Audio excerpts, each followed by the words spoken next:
Et il y a une phrase que vous avez dite qui ressort et qui donc fait polémique. Il est nécessaire d'avoir le courage de dire que les Blancs pensent être supérieurs et qu'ils croient l'être. Est-ce que vous pouvez nous expliquer, Lilian Thuram, ce que vous avez voulu dire? Alors tout d'abord, j'aimerais vous poser la question, est-ce que vous avez lu l'interview en italien? J'ai lu l'interview traduite. Ok. En intégralité, mais pas en italien. D'accord. Donc en fait, si vous voulez, cette phrase en fait est sortie de son contexte. C'est-à-dire que on a fait un amalgame de mes réponses sans mettre les questions.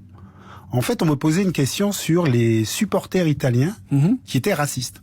Et en fait, je leur disais, mais en fait, pour comprendre pourquoi ces personnes font le bruit du singe, c'est tout simplement parce qu'ils ont un complexe de supériorité, parce qu'ils sont blancs.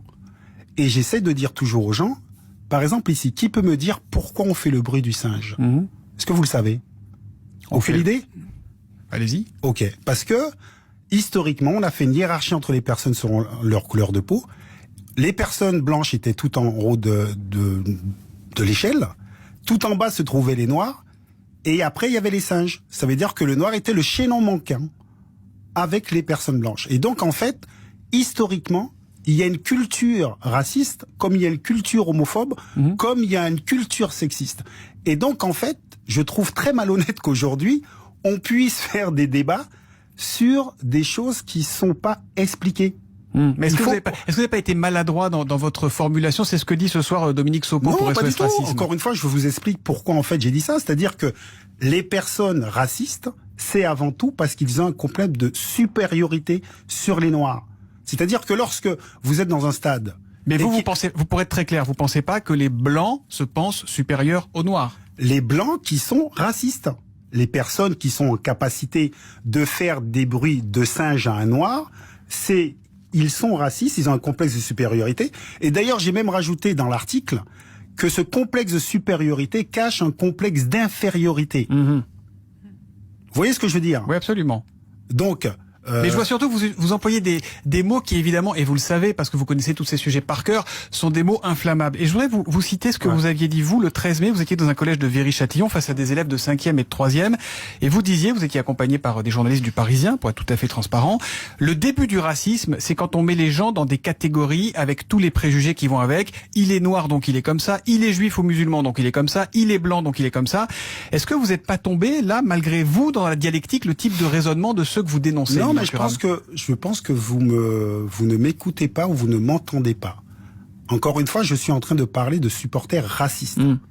Et je dis qu'en fait... Pourquoi les qualifier par leur couleur? Alors, ils sont racistes, voilà. Ils sont pas blancs, ils sont pas noirs, ils sont pas asiatiques, ils sont racistes. Non, c'est pas la même chose. C'est-à-dire qu'il faut essayer d'expliquer pourquoi les gens sont racistes.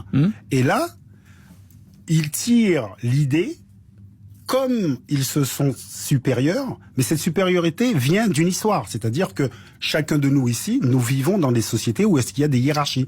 Vous êtes un homme, moi je suis un homme. Effectivement, depuis des siècles, on éduque les hommes à se penser supérieurs aux femmes. Donc, il faut être conscient de cela. Et donc, est-ce que vous pensez supérieur aux femmes? Non, pas du tout, mais c'est pas individuel. Donc on peut pas dire tous les hommes se pensent ou sont éduqués. Voilà. Ah, j'ai pas dit tous les hommes. J'ai dit qu'effectivement, il y a cette culture-là. Par contre, si je peux me permettre, c'est-à-dire qu'effectivement, tous les deux, nous n'avons pas ce sentiment de supériorité, mais nous sommes concernés par ce qui se passe dans la relation homme-femme. Donc, encore une fois, je reviens sur peut-être ce qui est très important. Je suis en train d'expliquer pourquoi ces gens sont racistes. C'est-à-dire qu'ils sont encore dans la hiérarchie du passé et ils pensent que cette hiérarchie est juste. C'est-à-dire qu'il y a beaucoup de personnes qui défendent l'idée que les Blancs soient supérieurs dans nos sociétés. C'est pas quelque chose que je vous apprends. Mais peut-être, si vous aviez dit plus simplement, il est nécessaire d'avoir le courage de dire que ces racistes, qui par ailleurs sont blancs, pensent être supérieurs, voilà, ça aurait peut-être éteint la polémique. Ça vous touche cette polémique ou pas, Lilian Thuram? Vous avez votre fondation contre le racisme, vous êtes très engagé là-dedans et aujourd'hui, vous vous retrouvez un peu au milieu de cette histoire, ça vous touche ou pas? Ben écoutez, oui, ça me touche, bien évidemment. Je pense qu'effectivement, ça ferait plaisir à beaucoup de personnes de me mettre dans la catégorie raciste. Pour effectivement... Il y a beaucoup de réactions, notamment à l'extrême droite, sur le racisme anti-blanc, etc., etc. Oui, mais ça permet, vous savez, historiquement, lorsqu'on traite quelqu'un de raciste, c'est en fait de délégitimer sa parole. Et c'est vrai que parfois, j'interviens dans l'espace public avec des questionnements qui peuvent déranger. Donc effectivement, je peux comprendre certains discours. Mais encore une fois, moi, ce qui me surprend, c'est qu'en fait, d'une interview en italien avec des questions qui sont bien précises, on fait un article où il n'y a plus les questions, où plusieurs réponses sont mélangées, et on finit par dire c'est ce qu'il a dit. Donc on vous fait un procès d'intention à partir de phrases qui sont tronquées ou qui ne sont pas bien traduites. C'est ça ce que vous dites? Effectivement, c'est-à-dire que la première des choses qu'on doit se poser, tiens, je connais Monsieur Thuram, ça fait très longtemps qu'il travaille sur ces sujets-là. En fait, pourquoi il a donné cette réponse? Quelle est la question? Mais personne ne se pose quelle est la question. Et encore une fois, je répète, c'est en parlant de ses supporters. Allez-y, allez-y. Voilà, en parlant de ces supporters qui tiennent un discours raciste. C'est-à-dire, encore une fois, ce qui est très intéressant, c'est que presque on oublie la violence, en fait, d'être un joueur noir sur un stade. Ce que vous avez connu. Exactement, que j'ai connu. Les cris de singe, quand j'étais les enfant. bananes. Parce qu'il y avait des joueurs professionnels déjà à l'époque qui subissaient ça. Je l'ai subi quand j'étais joueur de foot. Aujourd'hui, ça existe. C'est-à-dire qu'à un moment donné, chacun de nous, nous devons nous sentir responsables de ce qui se passe. Mais malheureusement, il y a beaucoup de personnes qui pensent que ça ne regarde que les personnes noires. Et j'espère, encore une fois, de dire simplement aux gens, écoutez, prenez le temps d'écouter la souffrance.